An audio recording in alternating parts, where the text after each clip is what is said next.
Day number 3 of the Truth Social Challenge begins. Let's uncover the truth.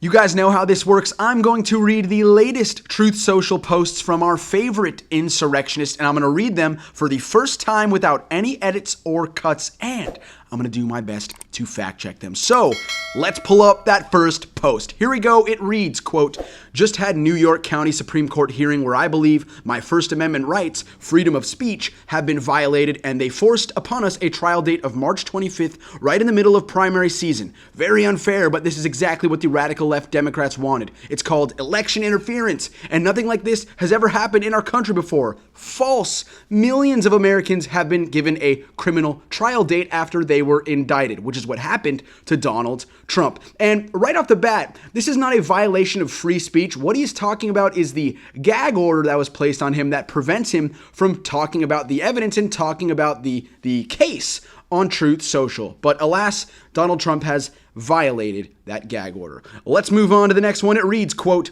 "Look, Rob DeSanctimonious came to me asking for help. He was losing badly by 31 points to popular Agriculture Commissioner Adam Putnam. He was getting ready to drop out of the race. Ran a terrible campaign. Ron told me he had one last chance, my support and endorsement, which Putnam and everyone else wanted also. I gave it to Ron, and the race was over. In one day, he went from losing badly to winning by a lot. With 3 large Trump rallies, he won the general election in an upset. Disloyal." So, this is just an attack on Rob DeSanctimonious on the day that DeSantis is supposed to make his presidential announcement on Twitter with an Elon Musk in a Twitter Spaces, whatever it's called. Very unexciting. So Donald Trump here is probably correct that his endorsement of Ron DeSantis gave him the boost. He gave him the MAGA base, and now he's taking it away. So not going to be good for Ron DeSantis. Let's move on for the next post, which reads, quote, "Ron DeSantis can't win the general election or get the nomination because he voted to obliterate Social Security, even wanting to raise the minimum age to 70 or more, voted to badly wound Medicare, and fought hard and voted for a 23% tax on everything sales tax. He was and is a disciple of horrible Rhino Paul Ryan and others too many to mention.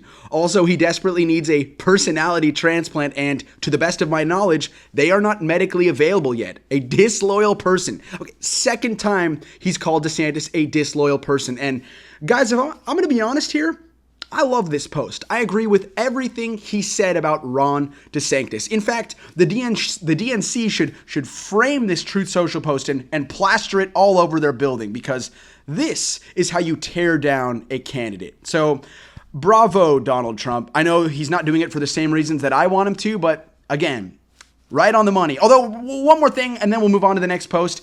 Donald Trump here is describing pretty much the entire Republican Party who wants to cut Social Security, Medicare, and all that other bad stuff. So he's really attacking the Republican Party platform, so keep doing it, Donald. Next post reads, quote, "I built the greatest economy in the history of the world.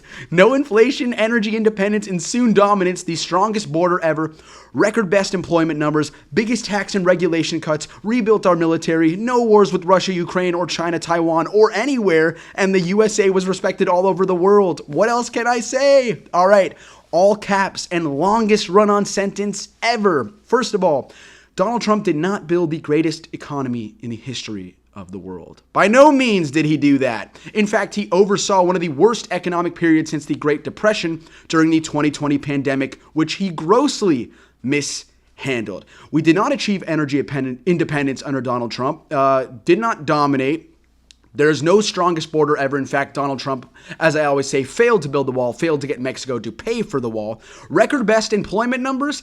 Actually, Donald Trump oversaw the highest unemployment rate, again, since the Great Depression during the coronavirus pandemic. And the biggest tax and regulation cuts, those were for the corporations, and that is what has led to the current explosion of the national debt. And finally, no, there is no Russia, Ukraine, China, Taiwan. The reason they didn't have any wars, and China and Taiwan, there's still no war there, but Russia didn't do war because Donald Trump threatened to pull out of NATO and was doing Vladimir Putin's job for him. So he didn't have to invade Ukraine. Donald Trump was dismantling NATO for him. And okay, blah, blah, blah, blah, blah. Let's move on to the next post. It reads, quote, Election interference, says the man who incited a deadly insurrection and asked a Secretary of State to find 11,780 votes that did not exist.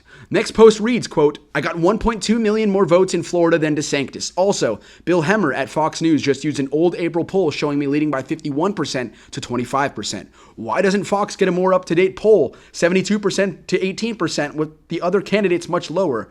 Just like 2016, it's why people are leaving Fox News. P.S. Without me, DeSantis would have lost the primary and the general. Thank you, President Trump. Talking in the third person there. And, well, from what I see here, this is just another attack on DeSantis and Donald Trump attacking polls that make him look bad. And taking, again, all of the credit for Ron DeSantis's win and becoming governor. Is that true? It might be. I guess we'll see when it comes time for them to debate and for people to vote for the nominee. The next one reads, quote, a man named Ken Cuccinelli, who failed miserably in his run for governor of Virginia and then in his running the Ted Cruz campaign against me, worked for the Trump administration on the border. That was never built, by the way, but was just not as good as some of the other people I had working on border security. The best in history. He was going nowhere with us, so now he works for DeSanctimonious at supposedly a big globalist salary and rips Trump on globalist Fox News. Oh well, another one bites the dust. Again, a lot of attacks against Ron DeSantis for a guy who claims that Ron DeSantis has no chance of winning. It is interesting, Donald Trump clearly sees DeSantis as the only threat, or else he wouldn't be spending all this time attacking him. Nevertheless, Donald Trump lied there about the border, not the best in history. Again, never built the wall.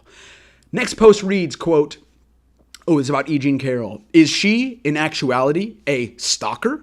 And then it depicts a post of E. Jean Carroll from Facebook from 2012. So actually Donald Trump here is the one doing stalking from an 11-year-old post of the woman who he sexually assaulted in a department store and then went on to defame. And so now he's calling her a stalker here, which is more defamation.